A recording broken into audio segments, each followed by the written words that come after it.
ছোট ছেলে মসজিদে গিয়ে কোরআন শিখছিল। হুজুর তাকে বললেন, সততা মানুষকে জান্নাতের পথে নিয়ে যায়। ছেলে বাড়ি ফিরে মায়ের হারানো টাকা খুঁজে পায়। সে লুকায় না, মায়ের হাতে তুলে দেয়।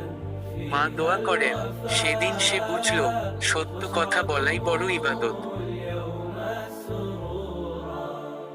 أهلا وسهلا قولا ولحنا منا لكم كل احترام أنتم এক ছোট ছেলে بنيتم মসজিদে গিয়ে কোরআন أنتم শিখছিল।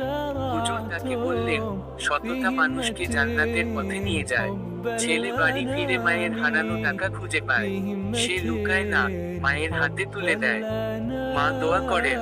সেদিন সে বুঝল, সত্য কথা বলাই বড় ইবাদত। পাতা বয়স বানিয়ে দাও।